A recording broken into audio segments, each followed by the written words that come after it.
Une première colonne de fumée dans le ciel syrien.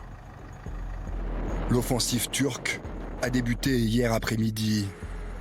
Une opération militaire baptisée Printemps de la paix. Et déjà, un premier bilan affiché, difficilement vérifiable, 15 morts, dont 8 civils. Le président Erdogan encourage ses troupes par téléphone. Vous allez réaliser de grands succès contre les terroristes du PKK, du YPG et de Daesh. On est fiers de vous, la mission est claire. Nous mettrons fin à ce corridor de la terreur. L'objectif officiel de l'armée turque, appuyée sur le terrain par des miliciens syriens, est de créer une zone de sécurité au nord de la Syrie et permettre ainsi le retour des réfugiés dans leur pays.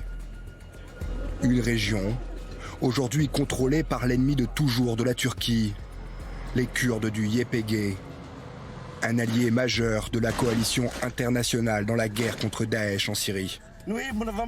Nous appelons les organisations de défense des droits de l'homme et les pays démocratiques à prendre position contre l'attaque turque. Quiconque ne s'oppose pas à cette attaque est considéré comme un partisan de celle-ci. Dimanche soir, Donald Trump ouvrait la voie à l'opération militaire turque en annonçant le retrait des troupes US du nord de la Syrie. Depuis, le président a fait plusieurs déclarations contradictoires avant cette dernière justification, pour le moins surprenante.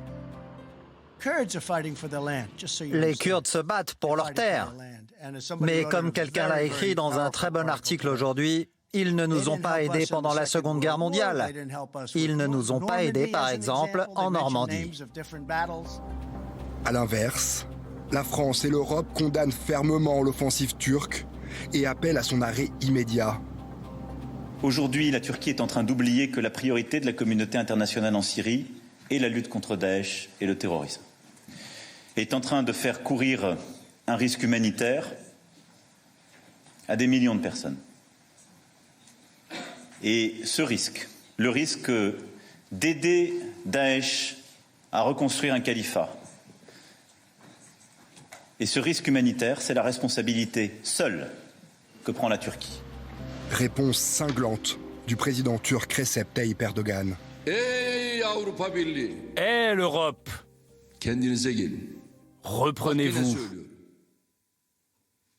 Je le dis encore une fois, si vous essayez de présenter notre opération actuelle comme une invasion, alors l'affaire est simple.